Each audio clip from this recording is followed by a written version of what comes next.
All righty, let's see.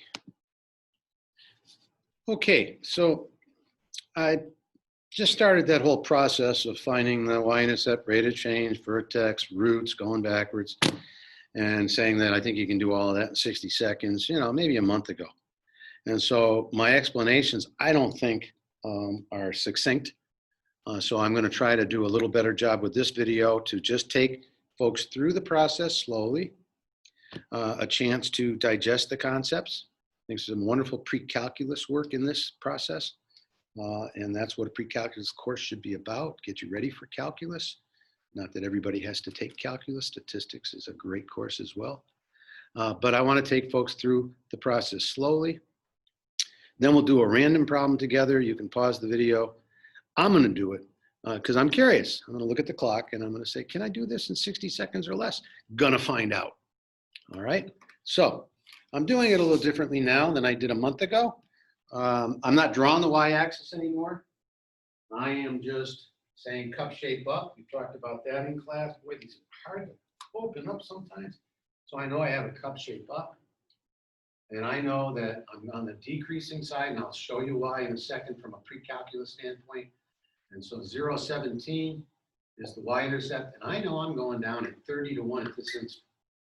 Going down at 30 to 1, which means that I now know that my x value is positive. But let's talk about how I know that without taking a derivative. Well, it's really where derivatives come from. If you put a 0 in, you get the y-intercept, 0 minus 0 plus 17. You want to put something in just a little bit bigger. How about we put in 0.0, I don't know how many zeros, let's use 3 decimal places. Okay, so if you square that, you're going to get 6 decimal places. 1, 2, 3, 4, 5 times 3, right? 1 times 1 is 1. You're going to get that number. And if you multiply that times minus 30, you're going to get minus 0.030. And then you're going to get 17 because this column is constant. So no changes coming from there. So which of these two terms has the most influence on the direction this graph is moving from the y-intercept? Well, this is pretty infinitesimally small. I think it's 1,000 times smaller than that. Right? So I think we can ignore that. The major influence is coming here. So this is the major change in y. And how do we measure change of a function? Change in y over change in x. My x is changing by 0.001. And correct me if I'm wrong, but I think that's minus 30. Gee, I don't think I ever have to do this again. I think I can talk about how we're changing at the y-intercept by the coefficient of the linear term. And for what it's worth, that's the tangent to the y-intercept. I don't care how high you go. You can make a 5th degree, a 4th, the following one. It would still be the tangent to the y-intercept would be minus 30 through this location. X minus 0 plus 17. All right, I'm talking more than I said I would. Okay, so we know the x value is positive. And we've looked at it geometrically. We've looked at it numerically. The average of the roots minus b over 2a, right? We've looked at that. So what's the shortcut? We don't have to worry about plus or minus anymore. 3 goes into 30. 10 cut in half is 5. Okay? And we're going to see if our number's right by plugging 5 in and seeing if we get the 2 to 1 opposite pattern that we've studied. So that's 75. That's minus 150. I know that's the right answer now because of this relationship. Plus 17. And when you add these things, you always get half the middle term. So next time, I don't even think I'll look for that. Or if you wanted to do the first term and change the sign, you could put it there. I always throw it in the middle and cut it in half. And so now, I'm sorry, I didn't need to draw that. Extra stroke of the pen, we never like that. So this is what, 65.7 minus 58. My brain is a little slow right now. 65 minus 7, yeah, minus 58. Okay? So now this is a height of 17. We're going to try to find the roots here. Well, before we find the roots, let's dive into something we've been talking about as well, as to where this number comes from. Okay, so what's your change in x? You're moving backwards 5 units, right? And you're squaring that. And if you square that, you should go up 25 units from negative 58. But how far is it from negative 58 to 17? It's actually 75 units. So what do you have to do to this squared number? You have to change it into this. How do you turn 25 into 75? That's why that is there. Okay? Just thought I'd point that out again. So let me doctor this up now. Okay? I'll leave that. We can put this in graphing form now. We've got the vertex. X minus 5 squared minus 58. Okay? Times 3. But it's already given. We don't have to do that. Could find it. Okay, and now we're trying to do what? Find the roots. The roots aren't a height of 17. The roots are a height of 0. So let's get the x-axis in here, 17. I would say it's probably right about there. That's the x-axis, which is also named y equals 0. Above that are positive y's, below negatives. Above that, positive y's, below that, negative outcomes. Okay? So how would you solve this? Well, I think the first thing you do is you have to get from negative 58 to 0. I think, as the Waldorf would say, is you need an up alpha. Up. This is a shout out to Tanner and the Halkyards. They said, put an up arrow. Okay, so you got to go up 58 units. Okay? And then what do you got to do? Well, over here we tripled, right? That squared changed, right? But we're solving an equation. What do you do with equations? You use inverse operations. So I got to divide by 3. Let's move that 58 a little further over. I got to divide by 3. Right? So that's gone, that's gone. Now what do I got to do? I got to undo squaring. Right? Undo squaring. Plus minus square rooting. That's gone. And subtraction of 5 becomes what? Addition of 5. And those are your roots. All right, so let's look at what we have. We have an A term of 3, and we have a vertex of 5, negative 58.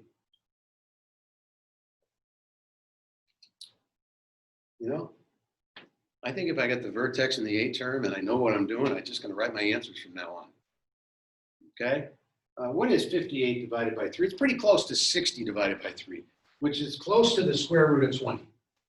Right? What's the square root of 20? It's between 4 units and 5 units, right? Square root of 16, square root of 25. So I'm somewhere less than 5, but bigger than 4, probably, right? Well, is this x value? I mean, the center is 5, right? The center is 5. Does it look like I might be going some, 4 units in that direction? 4 units in that direction? Yeah. Right? So the numbers match up. Now, how would I get back to this equation? Oh, I should have done it out for you. I'll do it out for you because I want to teach you how to go backwards, right? So this is 3x minus 5 squared equals 58.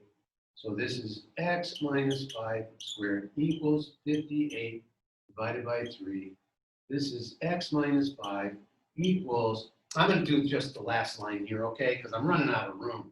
So x, now I'll try to spit it in.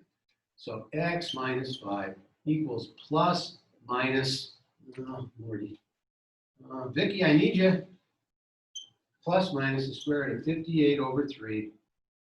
All right, and now I've got x equals 5 plus or minus the square root of 58 over 3.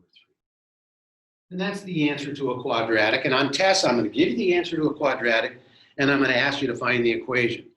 Well, if you can go that way with inverse operations, what's preventing you from going backwards?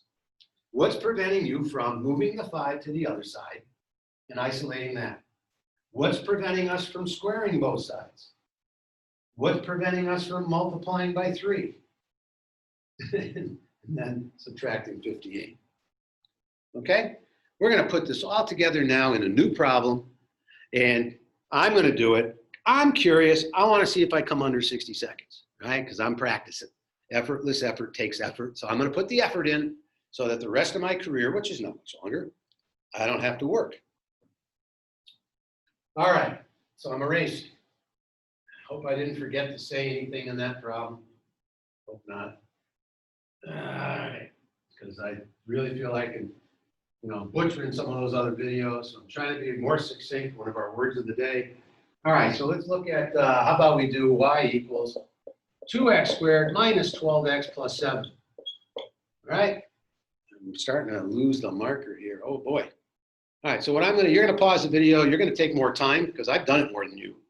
All right, I've probably done this now 50 times, maybe 20. I don't know, but I have started thinking this way a month ago. So I'm looking at the clock. I'm gonna wait till it hits the 3. All right, I got another 12 seconds, but you know, I like the number 3 because it's kind of where you start studying trigonometry, that place on the circle. So, all right, I'm getting there, I'm getting there, I'm getting there, I'm getting there. All right, bang. I see cup shape up. I know I'm on the decreasing side at 0, 7. I know my x is positive. 2 goes into 12, 6. I now know it's 3. I'm going to throw 3 in there, minus 36. I'm going to cut it in half and add 7. I now know I have minus 11. I now know my roots are centered at 3, plus or minus. I got to go up 11 units to get to 0, so it's a square root of 11 divided by 2. So I now have my roots. I'm going to go backwards. I'm going to go x minus 3 equals plus minus square root of 11 over 2. I'm going to square both sides, so x squared minus 6x plus 9 equals 11 halves. I'm going to double 2x squared minus 12x. I know 2 times 9 is 18, and when I subtract 11, 18 minus 11 is 7. So that's where I got things from. Bang. 45 seconds. Okay, so in 45 seconds, got the, oh, I didn't put in graphing form. Okay, so graphing form, 3 and 11, so x minus 3 squared minus 11 with a 2. Okay, graphing form. So what do we say? 55 seconds, something like that. Comes in under a minute. All right. So there you have it, and that's the way I think we're going to practice. I think it's going to be useful. I think it's going to be useful. All right. So rule in the class is if we find a simpler way to do something, we adopt it. I think that's simple. Okay. And pretty soon we'll be talking about cubics and how you can quickly find some of the information of a cubic. All righty, I'm going to end the video, and I hope that's helpful. Toodaloo.